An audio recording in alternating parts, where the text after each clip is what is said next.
Hinoi, Japanese cypress. Hinoi, a specialty of our country, has long been used in many shrine-related constructions as high-quality building timber. However, Hinoi is important not only for its wood. The bark of the Hinoi tree is another essential element. Since ancient times, the roofs of old texts, shrines, and temples have been thatched with Hinoi bark, known as hiwada.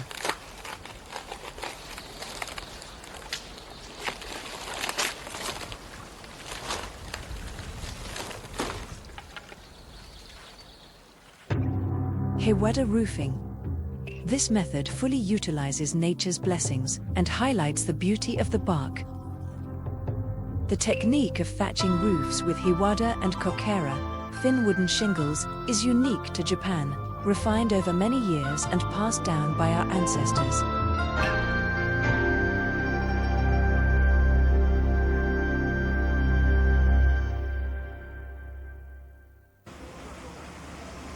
Now, let us introduce some representative buildings that use hiwada and kokera roofing. One example is Miyajima, part of the Japanese archipelago. The Itsukushima Shrine, designated a World Heritage Site, harmonizes beautifully with nature. Facing the sea, its roofs are thatched with hiwada. The hiwada roofs made from Hinoi bark blend seamlessly with the island's greenery. The shrine contains many buildings designated as national treasures and important cultural properties. Most of their roofs are covered with hiwada. The shrine's development to its current scale was supported by the power of Taira no Kiyomori, and hiwada roofing suits it perfectly. Semyoji Temple, located in the ancient land of Omikuni on Mount Kotoyama, is believed to have been reconstructed in the old century. Its main hall and three-story pagoda are designated national treasures. They exemplify traditional Japanese styles, and their roofs are thatched with hiwada. However, the hiwada applied about 30 years ago began showing signs of deterioration. Rethatching work began in 2001, Heisei 13. Over 800 years, these two buildings have been rethatched multiple times. This superior technique has never faded and has been continuously inherited to this day. Kokera-buki Temple on Mount Koya, founded by Kabo Daishi Kuke. Its center, the Kondo, main hall, has the Fudodo, Hall of Fudo-mu, to its east, designated as a national treasure.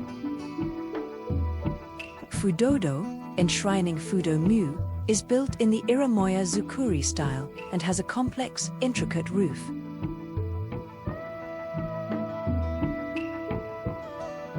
Its hiwada roof was rethatched during dismantling and repair work in 1999, Heisei 11. Hiwada, which provides a soft appearance, is ideal for such subtly curved roofs.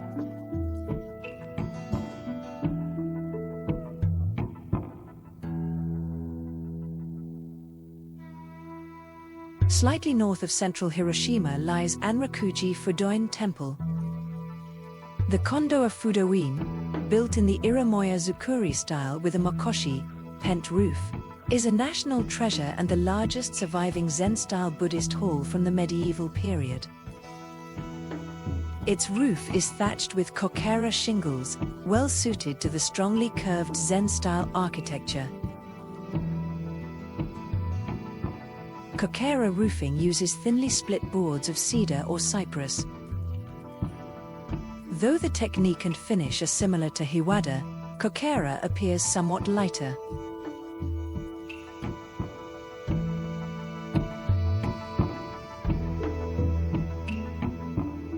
In Sendai, the city of trees, stands Osaki Hachimangu Shrine, built by Date Masamune. Its main and worship halls are connected by a stone corridor and designated as a national treasure. The intricately designed roof is covered with kokera, which is more suitable than tiles for such shapes. Many distinguished Japanese buildings use Hiwada and Kokera roofing. These techniques are unique to Japan and embody a culture that lives in harmony with nature.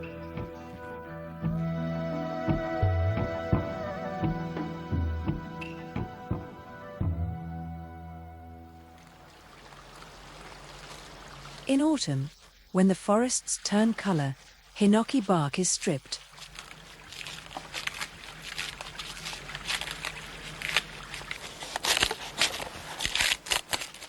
This bark becomes the raw material for Hiwada roofing. The people who strip the bark have long been called motokawashi. Using spatulas made from flexible wood, they carefully peel the bark. A key technique is leaving a single pink inner layer of bark intact. This preserves the tree's vital cambium layer.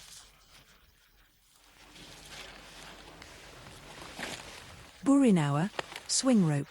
Hinoki trees are tall, sometimes reaching 20 to 30 meters. Motokawashi use swing ropes to climb and work on the trees. These are about 20-meter ropes with sticks tied at both ends. The ends are thicker than the center to prevent slipping. These are called buribo or tegi. The stick is wrapped around the tree to secure the rope. The climber steps on the stick and secures their body with a safety belt.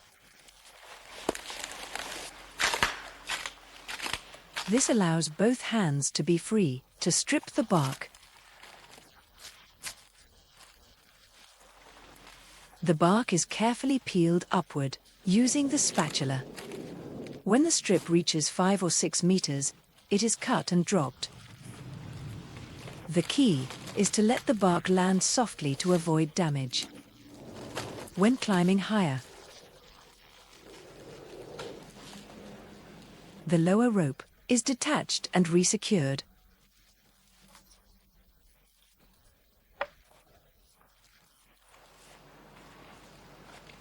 Then, the climber secures the belt again. Some motokawashi do not use safety belts, instead securing their bodies with extra rope. Though the work looks dangerous, they always maintain 3-point contact until they're fully secured.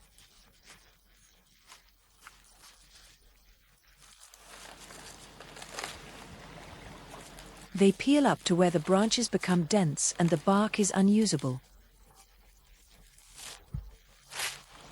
It takes about 1 to 2 hours to peel a single tree.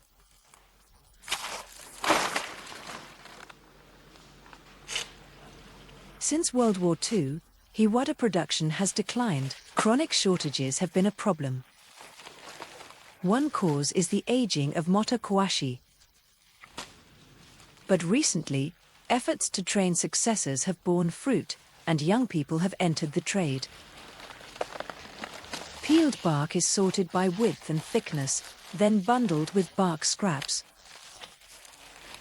Motokawashi and other craftsmen avoid waste and make full use of what's on hand.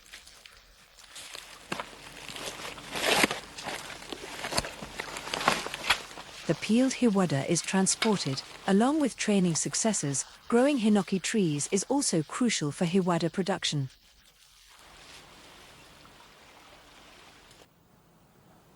Once the bark is stripped, the tree protects itself by producing new bark through accelerated growth. After about 10 years, the bark can be harvested again. Trees that are regularly stripped have their branches pruned and are protected from pests entering the bark, resulting in increasingly beautiful Hiwada. After carrying the Hiwada to where vehicles can access, the motokawashi cuts the bark to length. Using a traditional ruler, the sakubo, the bark is measured and then cut with a large specialized knife. The standard sakubo length is 2 shaku 5 sun, about 75 centimeters, but there are also 3 shaku or 1 shaku 5 soon variants. And the bark is cut to different lengths depending on its intended use. Hiwada is never harvested during spring to summer, when hinoki trees grow most actively. The peeled bark is bundled into 30-kilogram units, called hito maru. It takes 6 to 7 such bundles to cover 1 tsubo, about 3.3 square meters, of roof. The harvested hiwada is then passed to the fukishi, roofing craftsman, who shapes it for roofing. This preparation process is called koshi.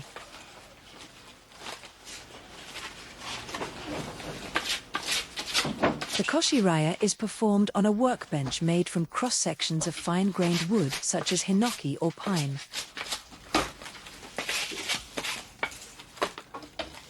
Using a specially shaped blade known as the hiwada knife, knots, resin, and other imperfections are shaved off, and the thickness is evened out. This rough trimming is referred to as araikawa, rough skinning. Thick pieces of bark are sometimes split into 2 or 3 thinner pieces. Some thicker pieces are sorted out for special uses, such as uwamekawa, top layer bark. While not flashy, this work is essential for hiwada roofing.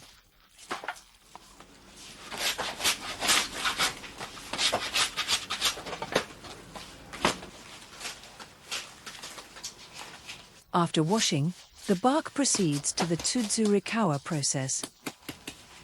The hiwada is finally shaped into its roofing form. The most common form made is hirakawa, flat bark. A standard hirakawa is 2 shaku 5 soon long, 5 soon wide at the mouth, bottom edge. 3 soon wide at the tail, top edge, and 5 to 6 reen, approximately 1.5 to 1.8 millimeters, thick. To make a 5 soon mouth, narrower pieces of bark are combined and joined by tapping. The pointed back of the hiwada knife along shallow joints. Though it looks simple, this joining requires refined skill.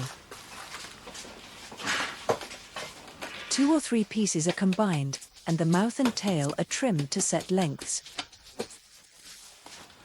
The edge of the mouth is trimmed straight. This completes the hirakawa. 30 of these are bundled together, and 4 such bundles make 1 ashi, foot. A craftsman had to make 3 bundles of hirakawa per day to be considered fully qualified. Next is the special-purpose dogukawa, shaped for curved parts of the roof. These are generally called namakawa raw bark. High-quality bark, cut in half, is used to make namakawa. First, both ends are trimmed to adjust the tail width to 2 soon 5 bu, approximately 7.5 centimeters. The trimmed pieces are saved for nokizuke, eaves tiling. No piece of hiwada is ever wasted.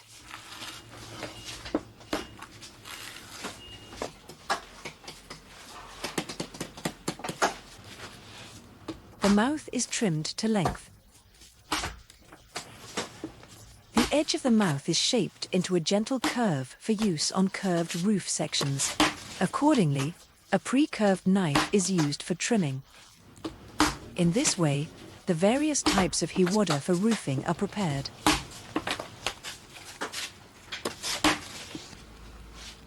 Stacking eaves tiling. During the tsuzuri process, small pieces are used for eaves tiling. Careful stacking makes site work more efficient.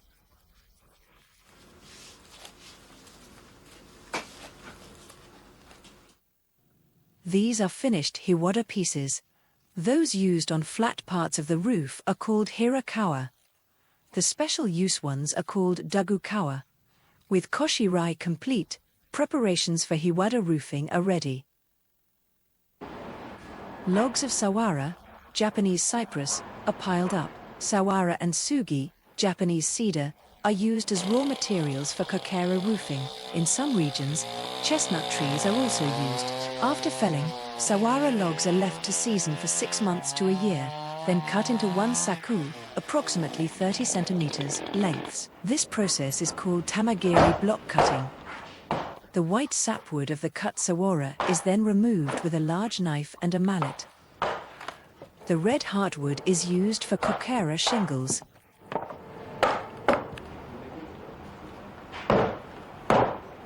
The sawara logs, with sapwood removed, are then split in a process called mikanwari, orange sectioning. Mikanwari divides the log into 6 or 8 equal pieces, like orange slices. Since conifers like sawara split cleanly, the logs can be neatly divided using only a large knife and a mallet.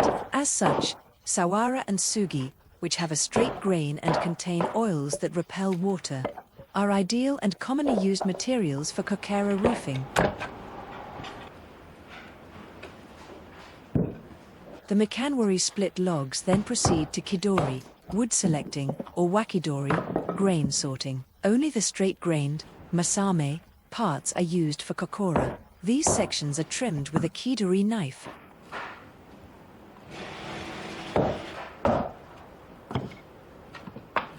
During this, exact dimensions are ensured. The trimmed material is further split into eighths to make kokera shingles. If the original kidori thickness varies, the final shingles will also vary in thickness.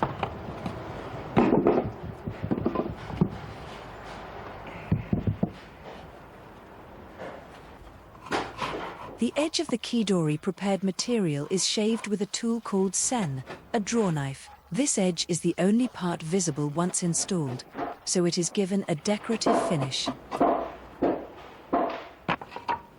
After finishing the edges, the final step is kawari, fine splitting. A small splitting knife is placed halfway through the board, hit with a mallet, then twisted to split. Because of this twisting motion, it is sometimes called koyawari. This process divides each piece into 8 thin shingles, completing the kokera material. The thickness is reduced to just under 1 bu, about 3 millimeters. Splitting such thin material accurately in half with a knife requires true craftsmanship.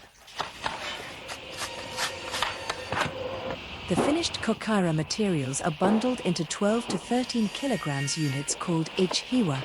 Laying out 1 iwa of kokora in a line spans up to 15 ken, about 27 meters. For shipment, 2 iwa are bundled into 1 ashi, foot. Whether using kokera or hiwada, 1 ashi is enough to cover a single roofing section. Oyebe City, Toyama Prefecture. Beside National Route 9 lies the Sakura Machi archaeological site. This site spans the entire Yaman period, from the early phase 12,000 years ago to the late phase 2,300 years ago.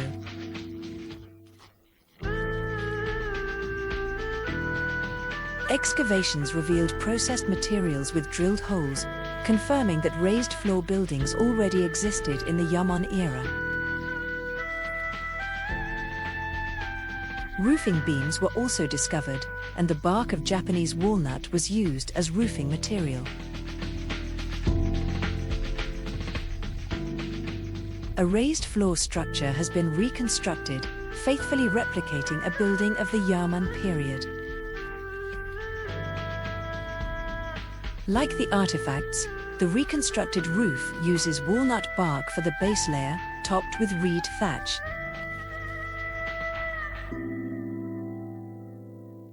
Thanks to this site, we now know that the practice of using bark as roofing material dates back to the Yaman period.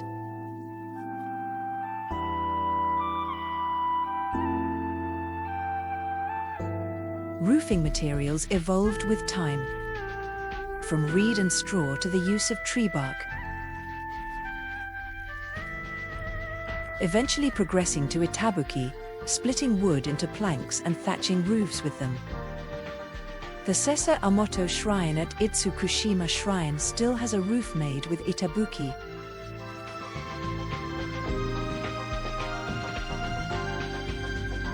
With cultural exchanges between Japan and China during the time of Kensuishi and Kentoshi, envoys, many techniques were introduced, including roof tiles. Tile roofing spread quickly. Shrines and temples like Horyuji from the Asuka and Tempio periods mostly had tiled roofs.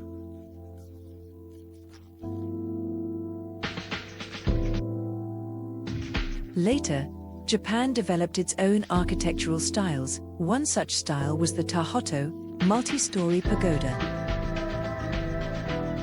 The oldest surviving Tahoto from the early Kamakura period does not have a tiled roof, but is thatched with hiwada. The master builder at the time likely thought hiwada roofing best suited the elegance of native Japanese culture.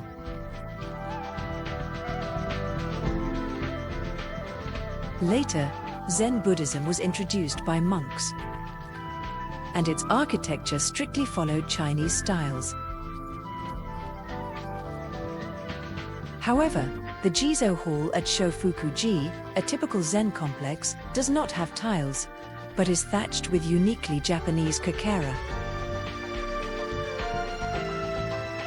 Thus, hiwada and kokera roofing techniques were likely established in the Kamakura period. With improvements over time, the skills of thatchers have been passed down continuously. The 5-story pagoda of Myojoji Temple in Hakui, Ishikawa Prefecture. While most buildings in the temple complex use kokera roofing, only this pagoda has a thick 4-bu or more yibanbuki roof, thick plank roofing. Japan still preserves many structures designated as cultural properties. About half of them have roofs that are thatched with hiwada or kokera.